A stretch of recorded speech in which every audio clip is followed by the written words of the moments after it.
Lord, thank you for this privilege na muli po ay makakapakinig kami, Lord, ng iyong mga banal na salita through your servant, O God. Lord, bless his life and his family emotionally, mentally, physically, and spiritually. Ganon din po, Lord, kaming lahat na narito sa ngayon, Panginoon. Lord, help us, O God. Guide us and lead us to the power of the Holy Spirit.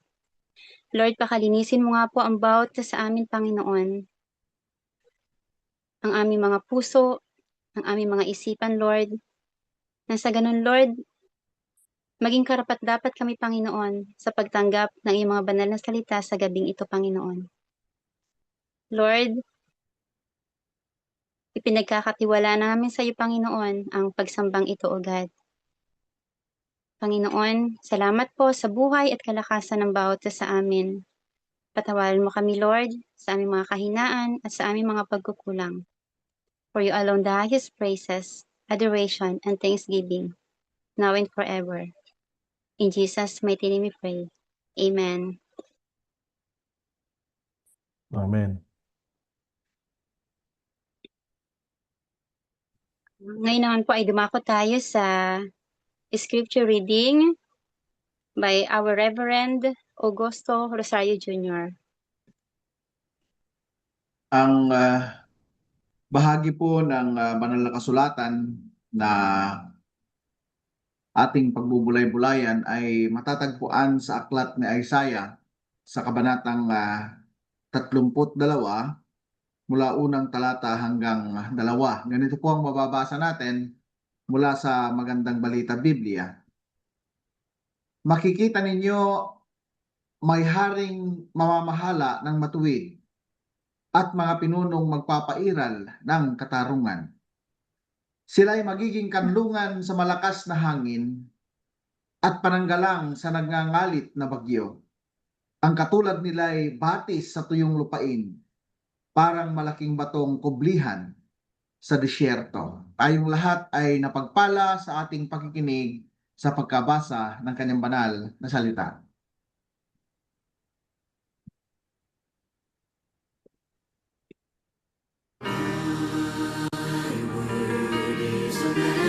To my feet and a light unto my path. Thy word is a lamp unto my feet and a light unto my path. Amen, mga kapatid. Tayo po mga kapatid ay mapalad sa gabing ito sa atin pong pagsamba at kasama po natin ang atin pong DS sa kanya pong pangalawang taon na pagsama sa atin sa paglilingkod.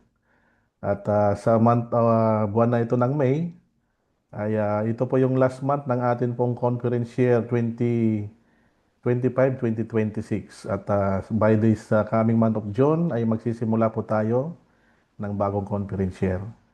Ang atin pong DS ngayon ay siya po ay Tubong Tarlac, taga-Kwan po siya, Panse Ramos Tarlac po.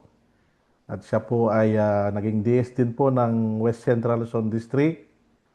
At ganoon din po ay napunta rin po siya sa Baguio, sa Cordillera, na kwan natin pong region ng atin pong iglesia. At ganoon din po ay sa pagkakataon na ibinigay ng Panginoon at pribilehyo, muli po siyang napili ng Panginoon upang maging DS po ng Central Luzon District, kung saan tayo po ay napapabilang sa distrito na ito na mayroon pong 20 iglesia ang kabilang dito. And ang atin pong DS ay ang pangasawa po niya si Sister Leslie Rosario, at ganon din po sila po ay may 4 na anak, 3 lalaki yata at 1 babae. Si Liz na po ang magdadagdag sa kanya pong background. At kasalukuyan pong nakadistino ngayon sa Tagumbao ang aking home church, UMC. Ano po? DS, ang Ah, atin pong tagapagsalita at mensahero. Welcome pong muli, DS, Reverend Augusto Rosario Jr. Salamat po, DS. thank you, Pastor Danny. And purihin po ang Panginoon sa gabing ito na muli ay nagkakadaupang palad tayo sa at naghaharap muli sa kanyang dulang na tayong lahat ay tatanggap sa tinapay ng buhay na siyang magpapalakas po sa atin at patuloy na magpapakain po sa atin ng ating spiritual na pagkain. And tama po si Pastor Danny, meron po kaming apat na anak. Ito po yung biyaya ng ating Panginoon. Yung panganay ay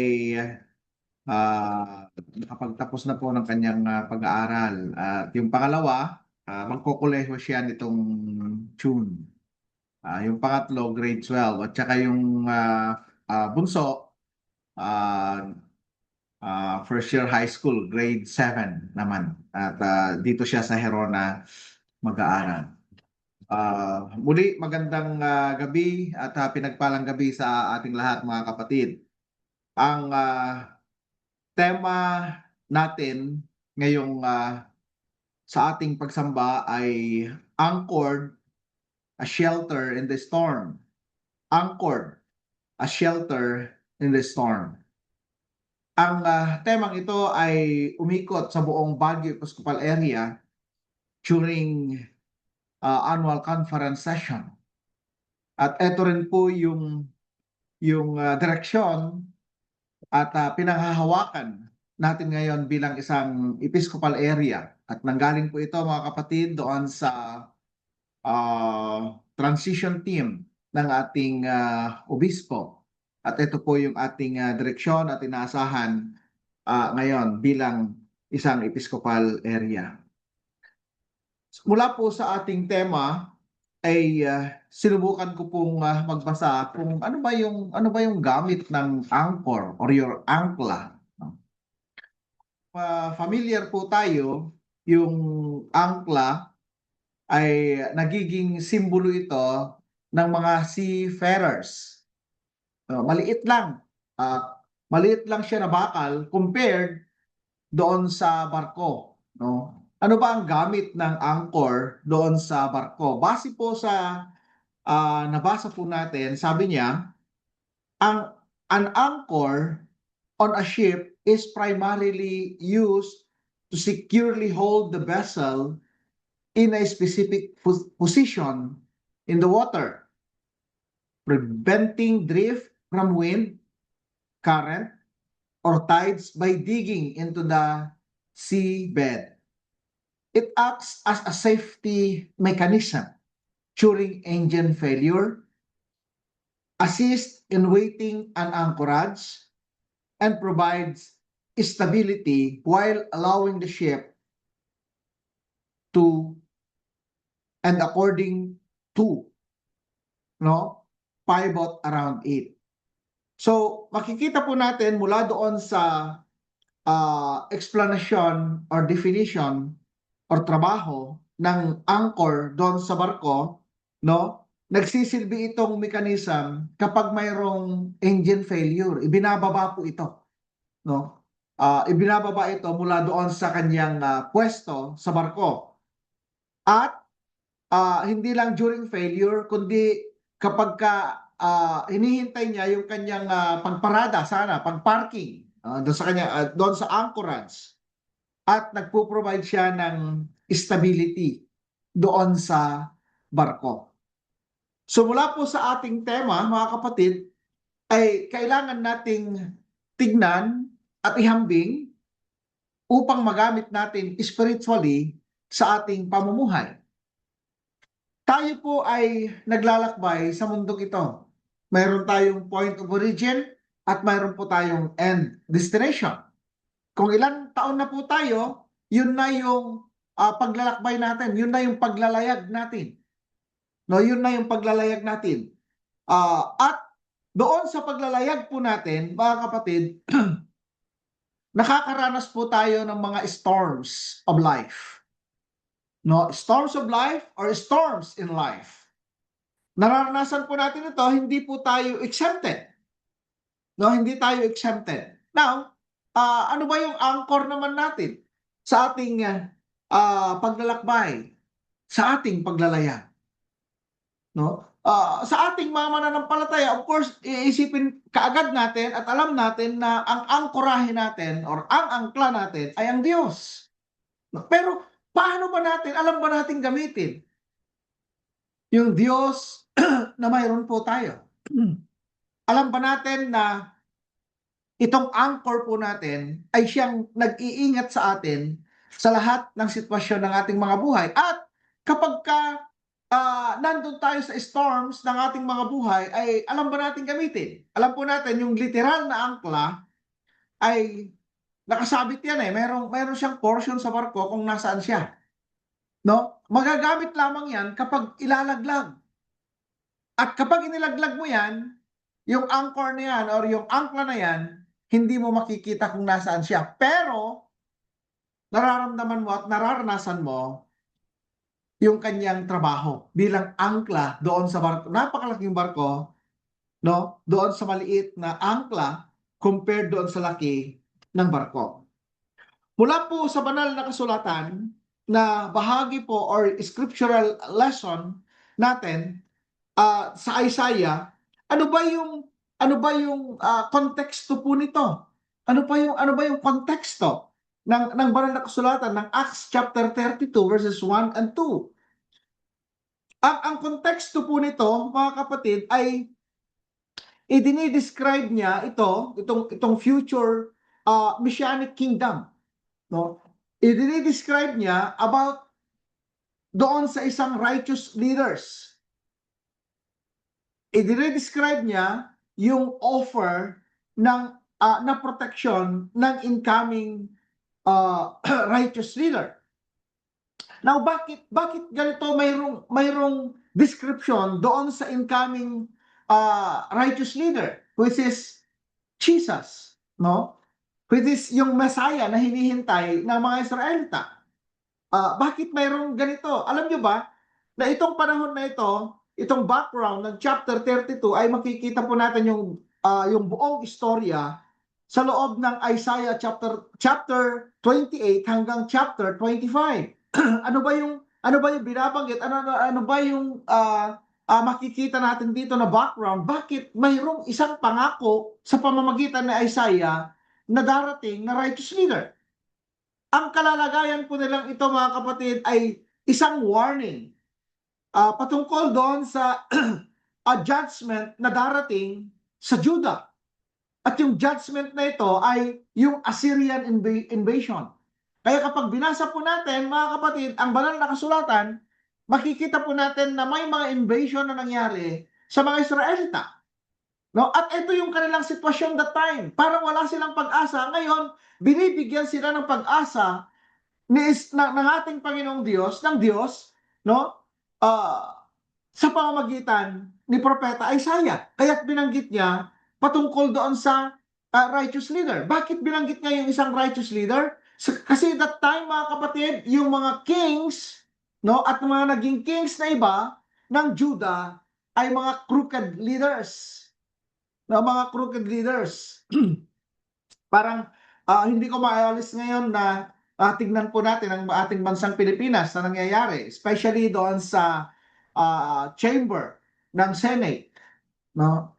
Hindi na tayo bilang United Methodist Church ay apolitical. Wala tayong pinapanigan diyan, no? Sino mang politician, sino mang politiko. Ngunit tayo po ay epektado doon sa nangyayari. No? Kung babalikan po natin sa mga kaedad ko siguro sa inyo diyan na nandiyan, kung babalikan po natin ang Senado, napakataas ng pagtingin ng tao sapagkat sila yung gumagawa ng batas.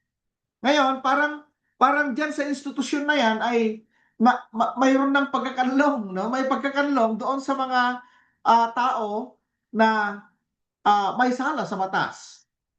Ito yung bagay na nakikita po natin. Kaya nung pinag-aaralan ko po ang bahagi ng banal na kasulatan ito, mga kapatid, hindi maialis sa aking kaisipan at doon sa mga tanong, anong nangyayari sa bansang Pilipinas, especially in the Senate chamber, na kung saan napakataas ng ating pagtingin dito sapagkat itong chamber na ito ay gumagawa ng batas.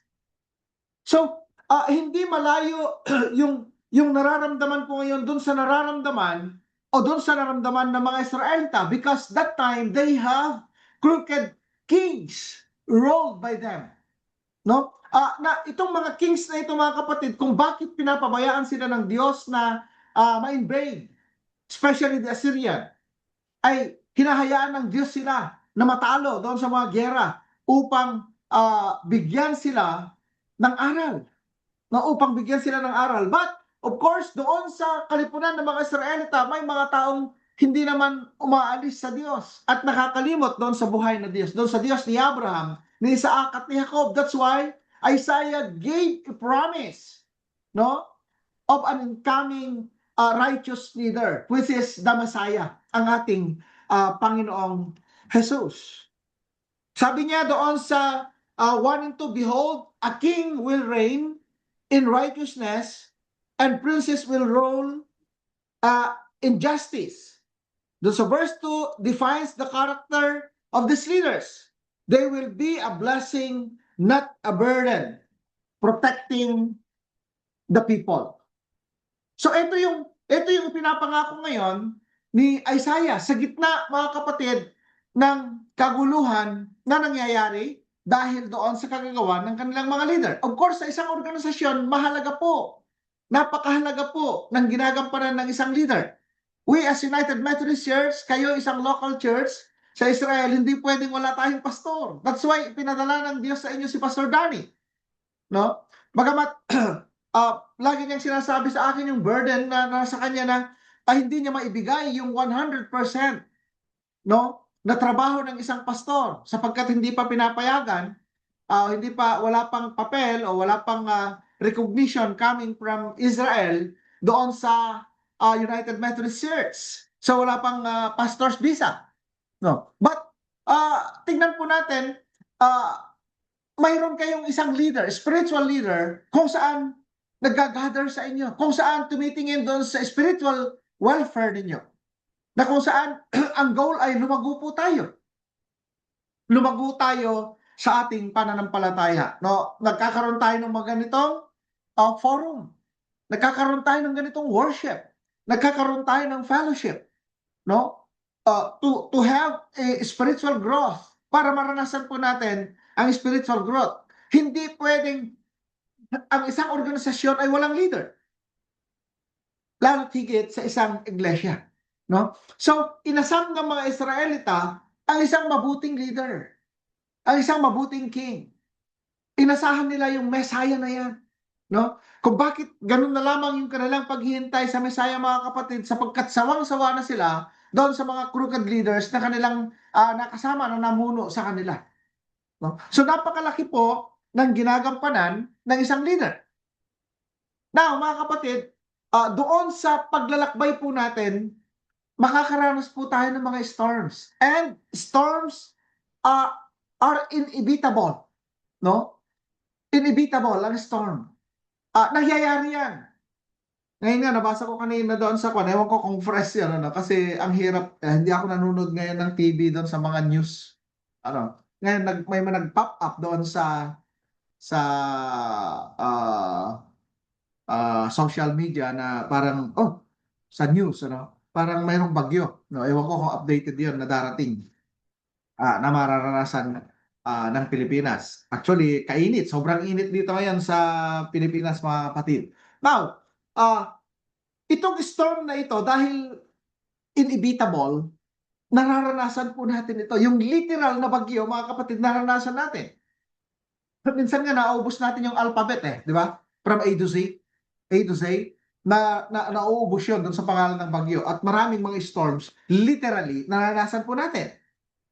No, itong reality ng buhay po natin bilang mananampalataya ay nakakaranas din po tayo ng storms. But I want to assure you, my brothers and sisters in Christ, storms are not a sign of failure. No, storms are not a sign of failure. They are an inevitable part of living in a broken world. Ito yung spiritual storm na naranasan po natin, pero hindi ito yung failure. No? Pag nandyan po tayo kasi failure ako, bakit mayroong storm? No. Kung bakit dumarating itong mga storm na ito, mga kapatid, ay upang lalo pa tayong tumibay sa ating pananampalataya. Sapagkat hindi sapat, mga kapatid, na mabasa po natin ang kabutihan ng Diyos, ang kapangyarihan ng Diyos, ang proteksyon ng Diyos mula sa Genesis hanggang sa Revelation. Pero mula po sa storms of life na naranasan po natin while we are in our journey, ang Diyos ay kailangan nating maranasan at naranasan natin siya at patuloy natin siyang patuloy na lumalalim ang ating pagkaunawa sa Kanya kapag dumaranas tayo ng mga storms sa buhay natin. Kaya kapag nakakaranas po tayo at mayroon po tayong sa kasalukuyan na naranasan po natin, huwag po kayong mag-alala. Hindi po ito sign of failure. Kundi ito is isang pagpapala. Bakit pagpapala? Dahil dito natin patuloy na mararanasan at maiintindihan yung kalaliman ng Diyos. Ang Diyos ay hindi lang natin nababalitaan yung kanyang kabutihan. Kailangan natin itong maranasan upang mayroon tayong maikwento. At pag naikwento natin ang Diyos, ito ay testimony. Ito ay testimony natin, mga kapatid, na ginawa ng Diyos sa ating mga buhay at ang testimony ay hindi pwedeng nabalitaan. No? Ay, alam niyo ba, si ganito, no? Nawalan ng ganito, parang yung istorya ni Job. Ang sarap na basahin yung istorya ni Job. Kapag naimpisan mo, nandun ka sa kalagitnaan ng hirap hanggang doon sa pagtatapos, at doon sa concluding part ng kanyang istorya, mga kapatid, doon pa lamang gumagaan ang ating pakiramdam. At na-encourage tayo, na-inspire tayo doon sa kanyang buhay. Na hindi niya iniwan ang kanyang Diyos. Na alam niya, ng Diyos niya ay hindi rin siya iiwan. Naranasan niya ito, hindi niya ito nabalitaan. Sa atin bilang mananampalataya, hindi sapat na mabalitaan natin ang kabutihan ng Diyos, kundi kailangan natin itong maranasan. At mararanasan na natin ang kabutihan ng Diyos, mga kapatid, into the spiritual storms na naranasan po natin in our journeys in life. So huwag kayong matakot pag nakakaranas po tayo ng storm. Dahil ang storm ay inevitable. No? Now, mga kapatid, ano ba yung real danger doon sa journey natin habang nakakaranas po tayo ng storm? Alam niyo ba yung lack of an anchor? No? Lack of an anchor. Binasa po natin kanina yung definition ng anchor. Ano ba yung trabaho ng anchor? Kapag wala tayong anchor sa ating paglalayag, nako, delikado po ito. Pag wala po si Jesus sa ating mga buhay, mga kapatid, delikado po ito. No? Ito yung danger doon sa paglalayag po natin pagka kurang tayo ng anchor. Walang magkokontrol sa atin kapag dumaranas po tayo ng storm. Kapag nandun po tayo doon sa drift in fear. Kapag mayroon po tayong mga anxiety. Kapag mayroon po tayong mga desperation. But if we have an anchor, mga kapatid, and we know how to use that anchor, mga kapatid, ay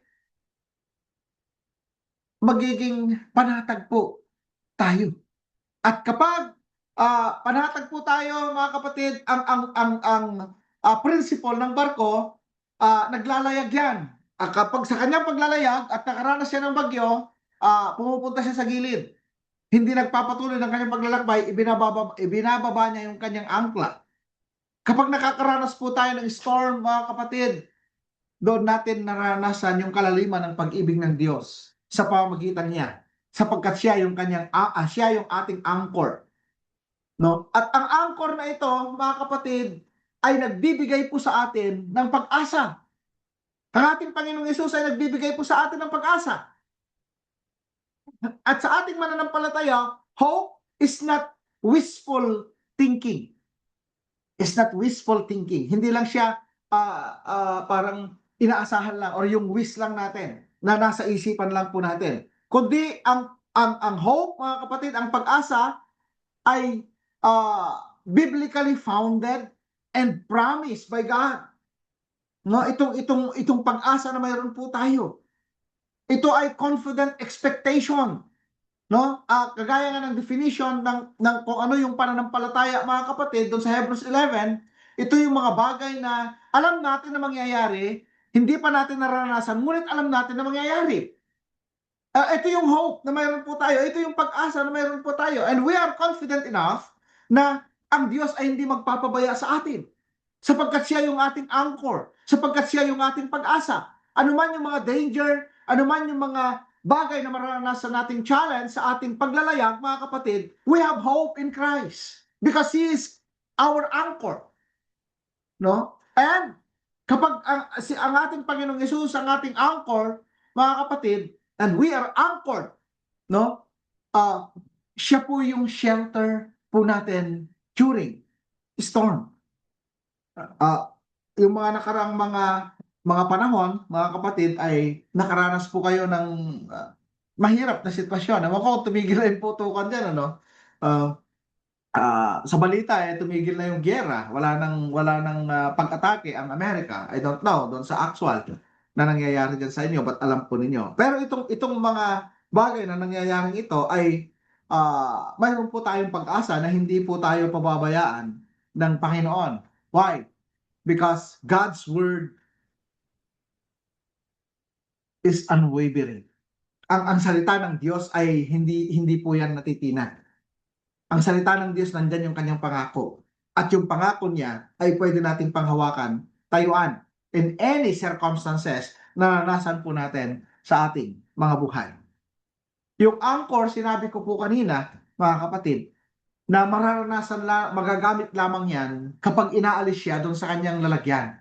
Kapag inihuhulog siya, doon pa lamang pakikinabangan ng barko. At hindi siya nakikita. Minsan, mga kapatid, nagdududa tayo doon sa kung nasa atin pa ba ang Diyos o wala na. Parang napakatahimik ng Diyos kapag nakakaranas po tayo ng storm. Pero alam niyo, mga kapatid, yung anchor ay, yung angkla, no? Pag wala siya sa pwesto niya, nilalaglag, nagtatrabaho yan. Minsan, pwede nating ihambing ang Diyos dyan. Yung sinasabi nating tahimik, gumagawa pala siya. Nagtatrabaho pala siya, no? Yung mga challenges, yung mga hamon sa ating mga buhay, minsan nagiging biktima tayo ng kamaritisan ng iba, no? May mga pinagtagpi-tagping mga istorya upang pasamain po tayo. Parang that time naghahanap po tayo ng justice, no? At nananalangin po tayo pero parang napakatahimik ng Diyos. Pero alam niyo ba, na habang hindi natin nararamdaman ng Diyos, doon naman siya nagtatrabaho na parang anchor. Na kapag hindi nakikita yung anchor doon sa kanyang lugar, ginagamit siya. No, nagtatrabaho yung anchor na iyan. Nagsisilbing hidden strength yung anchor na mayroon po tayo. Na hindi ito naintindihan ng mundo na ng mga taong nakakasalamuha po natin. No? Sa ating mananampalataya, magulo man ang mundo, giyera man ang mundo, naranasan pa rin po natin at nagagawa pa rin po natin umawit. Umawit ng pagpupuri sa Diyos. Bakit? Mayroon po tayong pag-asa. No? At ang pag-asa po natin ay ang Diyos. Walang iba. No? Siya yung, ano man yung kalalagayan po natin, mahina man, kung mayroon po tayong mga kahinaan, Jesus is our strength. Ang angkla po natin ay ang ating Panginoong Jesus, and firmly attached to the throne of God. We are firmly attached to the throne of God if Jesus is within us. Pangatlo, Jesus our shelter in the storm. Dito po sa Isaiah chapter 32 verse 2, mga kapatid, dinidescribe niya rito na ang Diyos ay a hiding place from the wind and a shelter from the storm.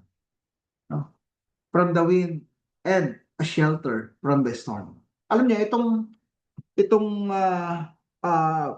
kinalalagyan ninyong lugar, mga kapatid, kung saan nag-ministry ang ating Panginoong face-to-face. Parang Jesus face-to-face, mga kapatid. Nakakaranas dyan ng mga sandstorm, no? May mga panahon na may mga pangyayaring ganon, sandstorm. At kaya dito nabubuo yung mga wisdom na sinasabi ni Isaiah sa mga Israelita. No, sa mga Israelita. Sinasabi niya, mga kapatid, na ang Diyos ay hiding place natin from the wind, no, and the shelter from the storm. Ito yung laging sinasabi at ipinapaalala ni Isaiah sa mga Israelita. No? The rock that protects. Ang ating Panginoong Hesus ay parang bato na nagiging kublihan po natin. Na kung saan yung nagngangalit na storm na maranasan po natin ay nandyan. Ngunit ang bato ay nandoon at nasa atin. Sorry. Ang storm ay dahil inevitable, mararanasan natin ito. Dahil inevitable, hindi tayo pwedeng makaiwas. Ang bagyo ay hindi inaalis ng Diyos sa ating mga daraanan. Hinahayaan niya na maranasan po natin. Bakit? Upang maintindihan po natin. Yung sinasabi ko sa inyo kanina, we gathered wisdom from our experiences. And from our experiences, we understand, no, deeper kung sino ba yung Diyos na pinaglilingkuran po natin. Maalala niyo ba yung tatlong magkakaibigan, mga kapatid? Si Shadrach, Meshach, and Abednego. Hindi ho ba't inihagis sila sa hornong apoy? Anong ginawa ng Diyos? No? Sila ba ay hindi hinayaan na mahulog doon sa horno ng apoy? No. Hinayaan ng Diyos sila na ihulog sa horno ng apoy. Bakit? Para makita ng mga taong nandoon, especially the king, na mayroong Diyos na buhay yung tatlo. Pero nyo, kahit isang buhok walang nasunog, na sa tindi ng init ng pugon na iyon, mga kapatid, yung mga naglagay namatay pa. Yung mga naghagis namatay pa. Hinayaan ng Diyos na ihagis itong mga taong ito, ngunit hindi niya hinayaan na sila ay madisgrasya. Prinotektahan sila ng Diyos mula doon sa storm na ito, mula doon sa hamon na ito. Pag tayo siguro ang hamon sa kanilang hari, hindi sila ihuhulog doon sa pugon, maglingkod lamang sila doon sa idol, no? Doon sa graven images na ginawa niya. Pero anong ginawa nila? Tinayuhan nila yung kanilang pananampalataya. Tinayuan nila yung kanilang pananampalataya. Ang sabi nila ay, kung ililigtas kami ng Diyos namin, at kung hindi man kami iligtas ng Diyos namin, hindi pa rin namin paglilingkuran yung ribultong yan. What a faith! What a faith! Minsan, makaranas lang tayo ng konting tapik sa atin. Wala pa yung storm, no? Nararamdaman pa lang natin yung bugso ng hangin. Wala pa tayo dun sa kalagitnaan. Nagtatanong na tayo, nasaan ka, Panginoon? No? Nasaan ka, Jesus? No? Pero itong mga storm na ito ay pagpapatunay na yung Diyos ni Abraham, ni Isaac at ni Jacob at yung tatlong ito, mga kapatid, si Meshach, Shadrach at Abednego, ay hindi nagpapabaya. And he declared his sovereignty. Hindi yung pag-declare niya ng kanyang sovereignty ay hindi yung alisin yung mga bagyo sa ating mga buhay, kundi samahan tayo sa bagyo upang maranasan po natin at makita ng mga tao kung sino yung Diyos na mayroon po tayo. Ang Diyos, sabi ko nga kanina, hindi niya nire-remove yung storm. But ang Diyos po natin provides a refuge where we are safe. No, nagpo-provide siya ng isang lugar kung saan tayo po ay ligtas. He is our refuge. No? He takes the force of the storm. He takes the force of the storm that we can find peace within His presence. That even we are in the midst of storms in life, masasabi natin, thank you, Lord. Hindi tayo nagte-thank you dahil mayroong storm, kundi nagpapasalamat po tayo dahil ang Diyos natin ay tapat. that even during storm, hindi niya tayo iniiwan at hindi niya tayo pinapabayaan. Maalala ba natin mga kapatid, si Daniel. Si Daniel ay inuhulog doon sa lion's den. At ginawa nilang gutom na gutom pa yung mga lion, di ba? Hindi sila pinakain ng ilang kainan. Ano yung iniisip niyang hari, mga kapatid, na maghuhulog ng mga maghuhulog sa kanya doon? Gutom na gutom yung mga leon, hindi pa lumalagpak sa den, no? Sa lapag. Lutay-lutay na si Daniel. Hindi ba't hindi iniwas ng Diyos si Daniel na ihulog sa lion's den? Hinayaan niya na ihulog siya. Pero hindi niya hinayaan na kainin siya ng leon. Nagutom na gutom. May mga imposible, maraming mga imposible na mababasa po tayo sa Biblia. And even as today, mga kapatid, yung mga miracles na ito ay nangyayari pa rin. Kaya lang minsan yung mga miracles na nangyayari sa ating mga buhay taken for granted. Hindi natin na-recognize na there is miracle na nagpi-perform ang Panginoong Diyos sa atin doon sa mga bagay na naranasan natin while we are in our journey. Mga kapatid, ang Diyos po natin ay mabuti. Ang Diyos po natin ay makapangyarihan. Ang Diyos po natin ay maibigin. Wala pong duda yan. Ano man po yung inyong kalalagayan ngayon, I assure you, kapag ginamit po natin yung ating pananampalataya and we recognize our anchor, and we know how to use that anchor, mga kapatid, we are safe. Safe po tayo na makapagpapatuloy ng ating paglalakbay after the storm. Mga kapatid, mababasa rin po natin sa banal na kasulatan na nung panahon na naglalayag ang ating Panginoong Hesus sa literal na bangka kasama ang mga alagad ay dumating ang isang bagyo. Ang mga alagad ay tumakbo sa ating Panginoong Hesus. Pumunta sila kasi nasa dulo ng bangka ang ating Panginoong Hesus. Siguro bangka yung term na ginamit pero baka maliit na barko ito. Ano? Kasi yung bangka na alam ko ay yung baluto sa Ilocano. Ano? Yung ginagamit ng mga mangingisda na maliit lang. Pero yung bangkang ito, mga kapatid, ay pampasahero. No, bangka yung ginamit na term. No? Hindi ko pa nakita yung original translation ng bangka doon sa Bible, doon sa Hebrew at saka doon sa Greek. Now, mga kapatid, nung naglalayag po sila, dumating ang bagyo. Dumating yung malakas na hangin ayon doon sa description, no? Doon sa gospel. Dumating ang malakas na hangin at binayo yung kanilang sasakyan. Yung kanilang bangka. Alam niyo ba na tumakbo yung mga alagad sa ating Panginoon? Sabi nila, Panginoon, sabi niya, Rabbi, Master, wala ba sa inyo na mamatay tayo? Bugso pa lang ng hangin, patay na kaagad yung kanilang iniisip. Napaka-OA naman nila, ano? Huwag tayong OA doon sa pananampalataya po natin. Sabi ko nga kanina, nararamdaman lang natin yung lakas ng hangin, para ka nang mamamatay at hindi mo na ma-recognize, ma-acknowledge kung nasa ng Diyos. Itong mga alagad na ito lumapit sa ating Panginoong Hesus. And literally, mga kapatid, tumayo ang ating Panginoong Hesus, pinatigil niya yung hangin, pinatigil niya yung malakas na alon. Pagdududahan pa ba natin ang ating Panginoong Hesus, mga kapatid?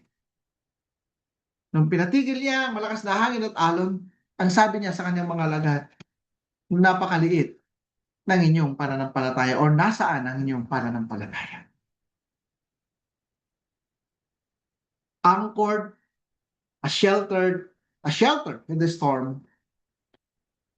Mga kapatid, ang angkla natin ay ang ating Panginoong Hesus. At anuman yung pangyayari na mayroon po tayo, since storms are inevitable in our life, sa ating buhay bilang mga Kristiyano, kailangan natin siya. And we need to recognize and acknowledge Him. Anuman yung panahon at sitwasyon na mayroon po tayo. Alam ng Diyos ang iyong kalalagayan ngayon. Alam ng Diyos kung ano yung iniisip mo. Alam ng Diyos yung nilalaman ng ating mga puso. At alam ng Diyos yung mga pinag-aalala natin. Ibigay natin sa Kanya ang lahat ng ating pag-aalala. Magkaroon tayo ng tamang pananampalataya. Magkaroon po tayo ng tamang pag-asa. Upang ang Diyos na ating pinag-uusapan ay hindi lang natin mabalitaan sa isang pastor, kundi maranasan natin siya at magsisilbi tayong nagpapatotoo sa kanyang kabutihan at sa kanyang pag-ibig. Mga kapatid, isurrender po natin sa Diyos ang lahat. And stop trying to manage the storms in your own strength. Hindi sapat po yan. Hindi sapat po yung lakas natin to manage the storm. Pero kailangan po natin ang ating Panginoong Yesus. Cling to God's power rather than your own understanding. At kapag ginawa po natin ito, we can give our highest praise and thanksgiving sa Diyos, even in the midst of storm. Like Paul and Silas. Nung sila po ay nakakulong at nung ikinulong po sila, wala naman silang kasalanan. Hindi naman sila nagnakaw, hindi naman sila pumatay.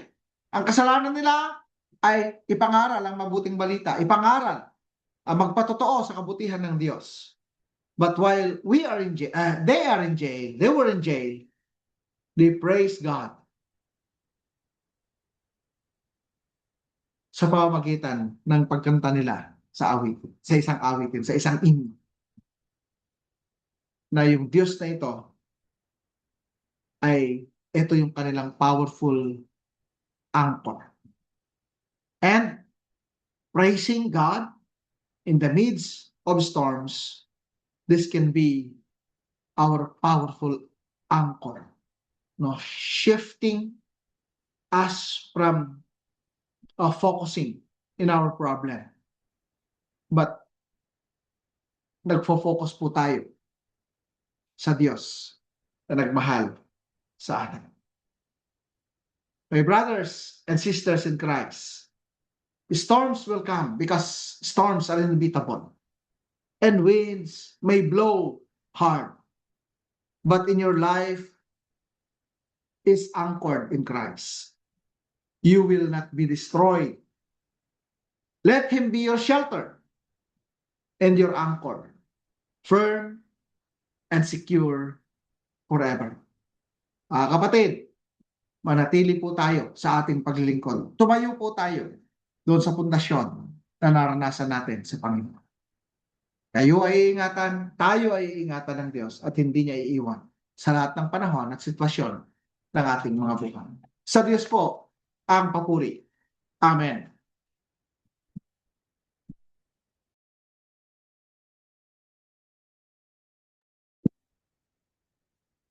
Amen. Purihin po ang Diyos sa buhay mo, DS Augusto. At maraming salamat po dahil at na-bless po kami sa tinapay ng buhay na ibinahagi mo po sa amin. At na-inspired po kami. God bless po.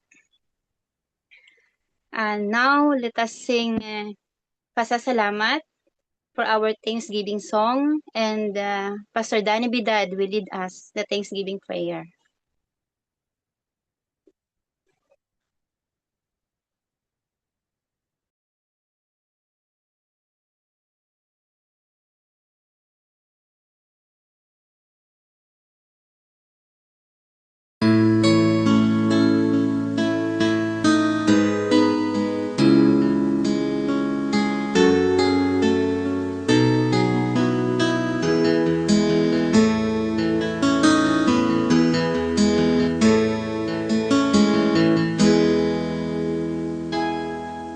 Pupurihin namin ang iyong pangalan, aawitan ng may kadakilaan. Ikaw ang Diyos na aming kanlungan, pag-asa namin kaligtasan. Pasasalamat ang aming alay, pasasalamat, alay mong buhay, kadakilaan mo'y pasalamat.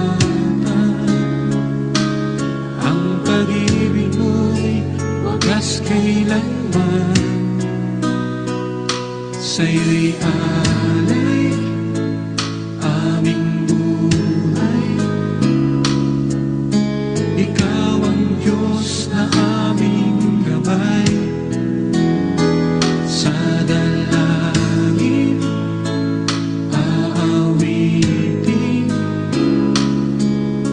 kadakilaan mo sa amin.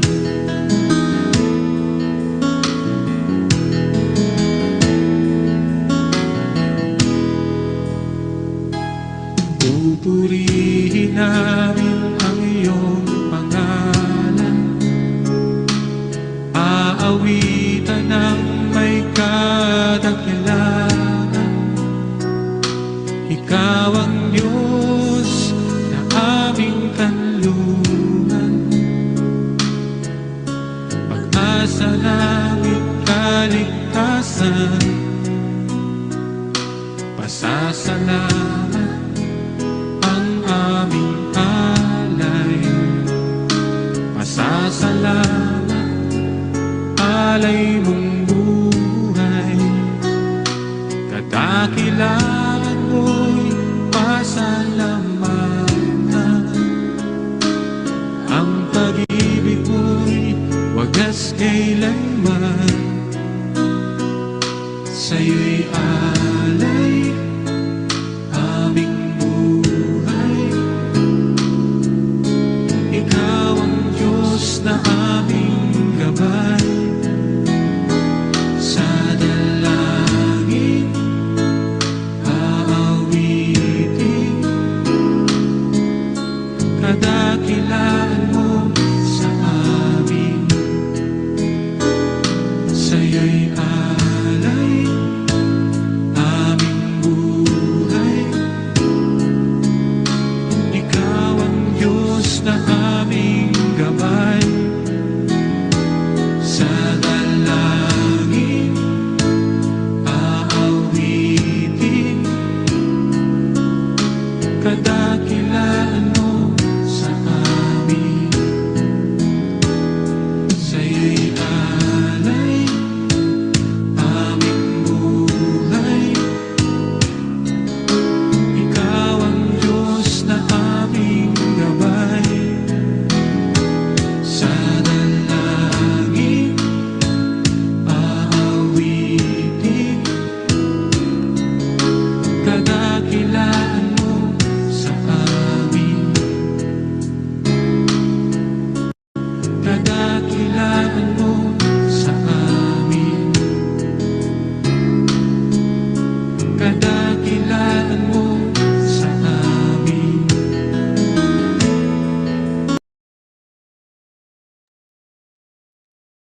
Purihin po sa awit ng pasasalamat mga kapatid.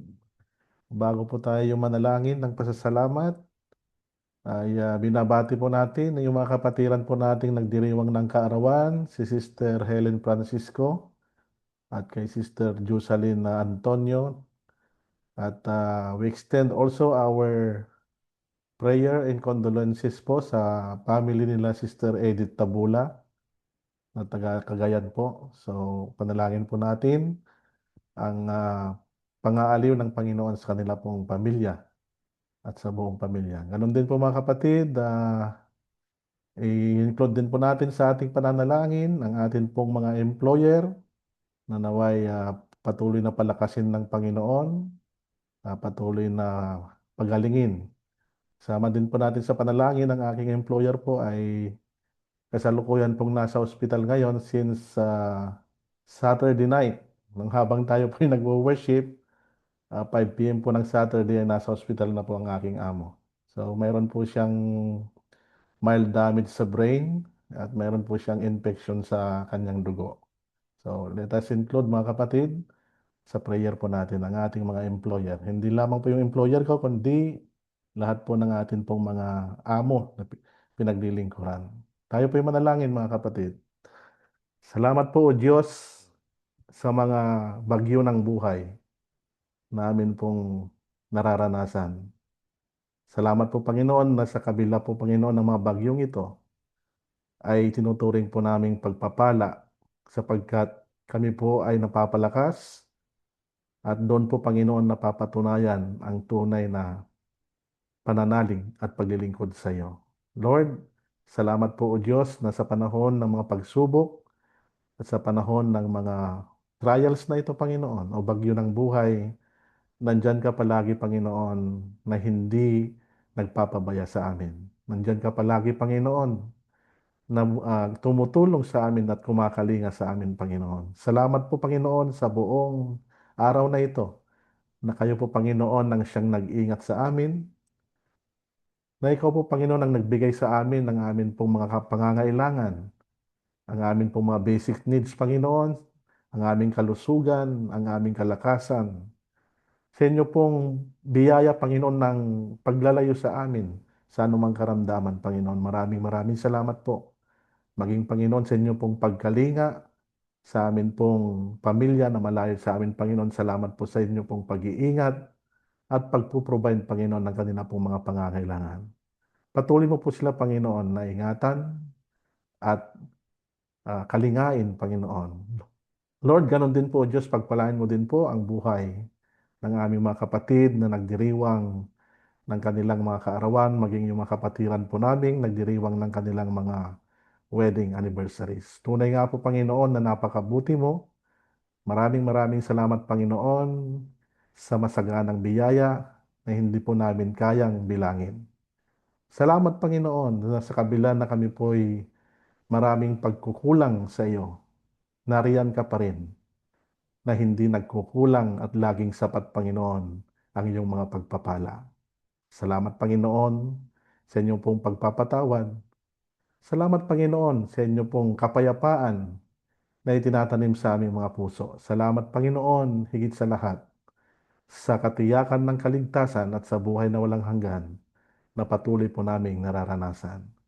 Sa iyo, Panginoon, itinataas po namin ang iyong dakilang pangalan at amin pong iniaalay ang amin pong buhay at ang amin pong mga pasasalamat. Sa tanging pangalan ni Jesus, namin tagapagligtas, itong aming dalangin. Amen.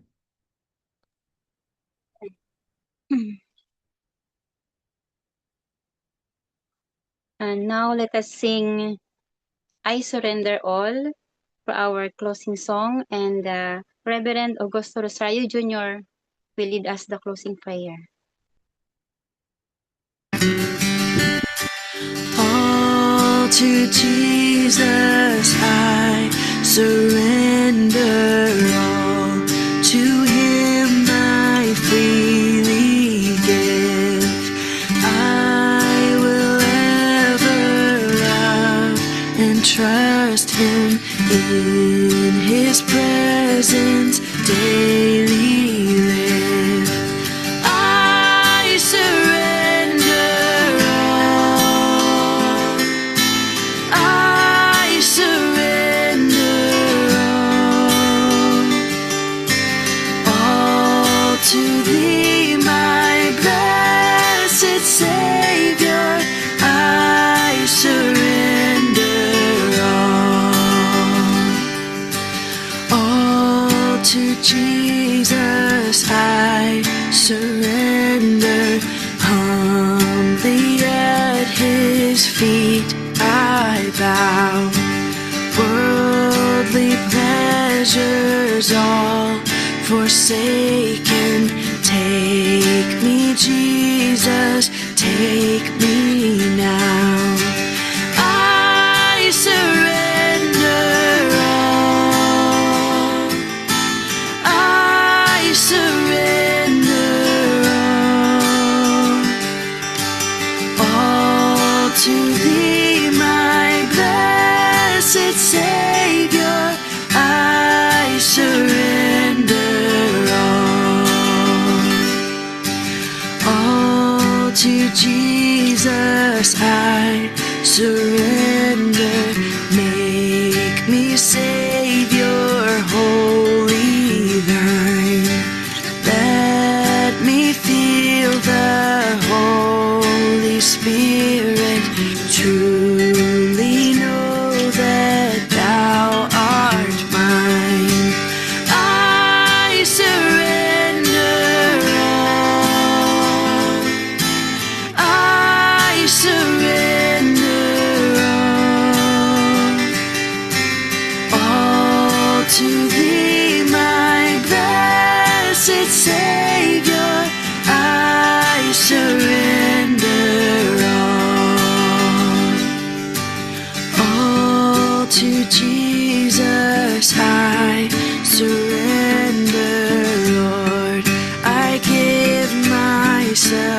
to thee. Fill me with thy love and power. Let thy blessing fall on me. I surrender all. I surrender all to thee, my blessed Savior. I surrender all. I surrender all. Oh, I surrender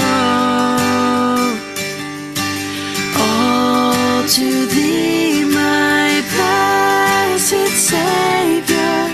I surrender all.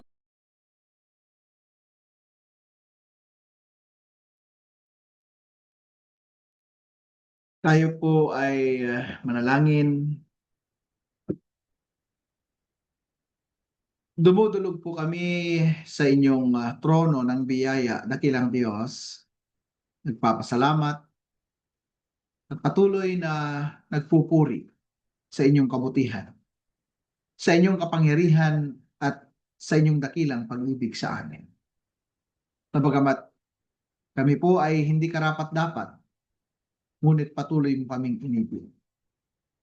At hindi lang iyan, ibinigay mo pa ang iyong bugtong na anak upang hindi lang namin mabalitaan na ang Diyos ay maibigin kundi maranasan namin siya.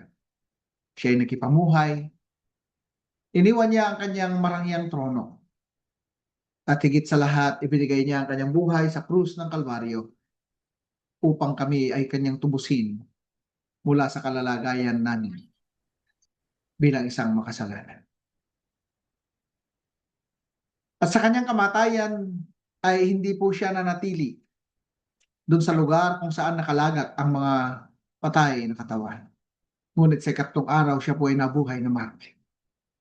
Kung kaya nga po't ang bawat isa sa amin ay nagkaroon ng isang malalim na pag-asa na hindi pwedeng ipagkaloob ng mundong ito, na hindi pwedeng ibigay ng kayamanan, na hindi pwedeng maranasan sa pamagitan ng katalinuhan, at hindi rin namin pwedeng makuha sa pamagitan ng aming katanyagan, kundi ito ay sa pamagitan lamang ng pananampalataya at pagpapakumbaba at pagtanggap sa aming Panginoong Hesus. Pagpalain mo, Diyos, ang bawat isa sa amin ngayon na nakasalo sa iyong dulot, na kami ay sama-samang tumanggap ng tinapay ng buhay. Dalangin ko, Ama, na doon sa mga makakapag-tune in na kinang Diyos sa page ng Israel, First United Methodist Church, ay patuloy silang mapagpala sa worship na ito, sa tinapay ng buhay, Panginoon, na aming pinaghati-hatian sa oras na ito. Ano man po yung kalalagayan ng mga kapatid kong ito, dakilang Diyos, ay alam mo po. Dalangin ko, Ama, na kung mayroon po silang mga kabigatan, pagaanin mo po ito. Kung sila po ay dumaraan sa isang malakas na bagyo, dalangin ko, Ama, na patuloy ka nilang i-recognize at i-acknowledge sapagkat kailanman ay hindi mo sila iiwan at pababayaan. Sapagkat ang bagyo sa aming mga buhay bilang mananampalataya ay nagpapalalim hindi lang ng aming pangunawa kundi ng aming karanasan sa inyo. At nagbibigay ito ng isang wisdom. Wisdom na kung saan makakapag-decide po kami ng tama.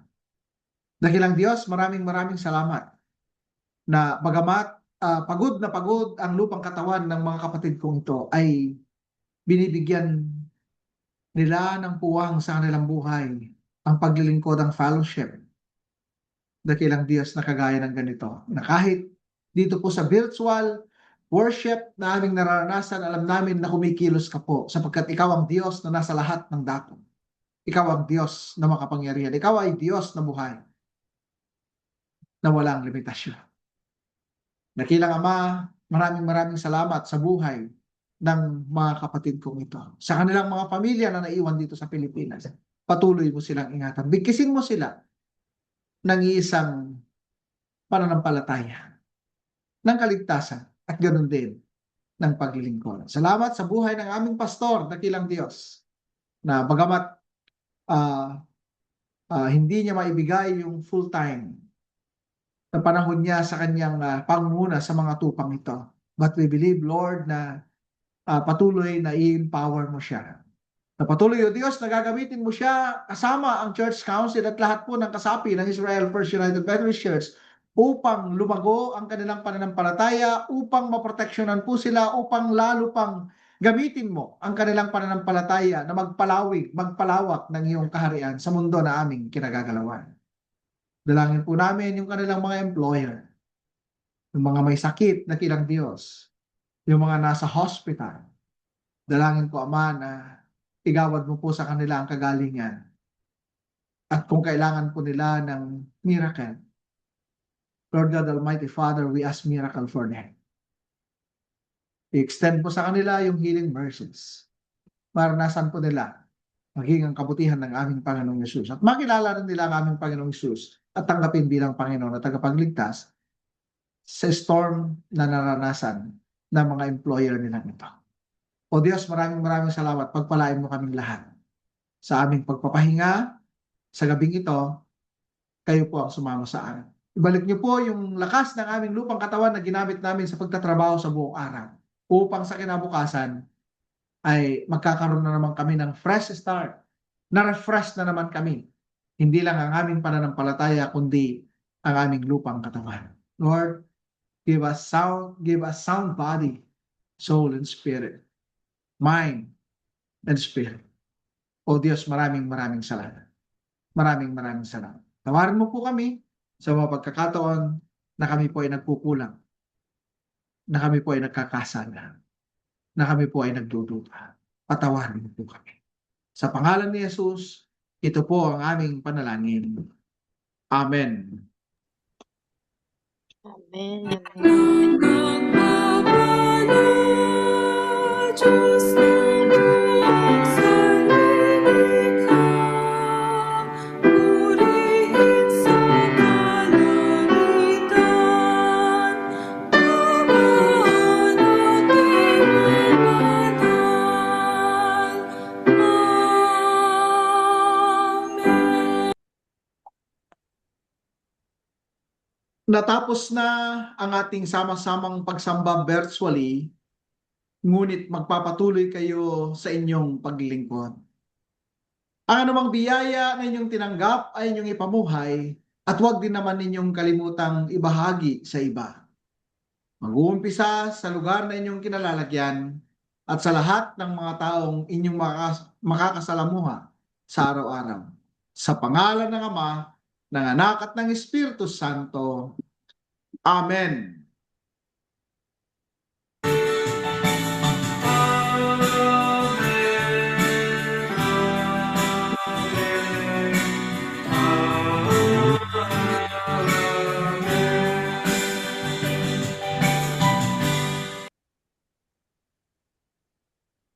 Purihin Good po, evening po sa inyong Panginoon. lahat. Good evening po, DS. Good morning po. Salamat, Sister Daisy. At sa ating host, salamat po, DS. Buksan po natin ang ating mga screen, mga kapatid, para po sa atin pong souvenir picture. Yung mga gising pa dyan, mga kapatid. Yan. Bukas po tayo ng ating screen, mga kapatid, para makita po tayo ni DS. Salamat si Sweng sa pag-join at sa Sep. Po, sa mga fan po natin, invites, welcome po. Wala, po. Bukas po tayo, mga kapatid, ng screen natin para makita ni DS yung mga fan po natin. Yan.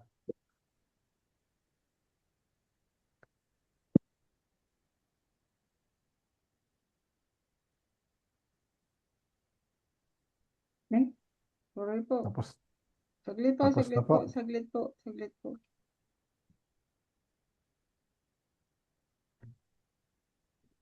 Okay. Okay, ready? 1, 2, 3, smile. 1, 2, 3, smile. Yan.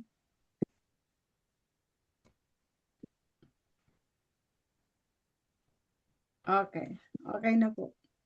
Thank you po, Okay. DS. Good night mga kapatid. Thank you Salamat rin. po. God bless you. Mga kapatid, Thank yung you, inyong DS. certificate ay ipapadala ko sana kay Brother Marlon. Marlon ba? Apo. Opo, Pag Kaya Diyos. lang, nakasara po yung mga LBC kanina. Idil Fitr yata, Idil Adha yata. Ah, Holiday nila kaya ngayon itatry ko ulit na ipunta mamaya doon sa LBC at maihatid ko. Nakontak ko na rin si Marlon kanina. opo. Sabi ko ipadala ko ngayon. Kaya lang dalawa yung pinuntahan natin, nakasara silang lahat. Thank you po, Nandun DS. po yung certificate. Nandun po yung certificate ninyo doon sa basic course, yung certificate of recognition as local church ng Israel. At saka Amen. yung appointment certificate ni Pastor Danny. Ipapadala po natin kay Marlon today. Pag-pray natin na nakabukas na yung LBC. Salamat po, Salamat DS. po. Opo. Salamat po. Thank you God po, bless you DS. all. Thank you po. Salamat po. God bless. Good Salamat mga morning na po kapatid. dyan, Good morning DS. po. Morning na. Alas 3:15. Panagkakapin, DS. Nagtatarawag manukan. Panagkakapain. Sige. Sige Sige po. po. God bless you all.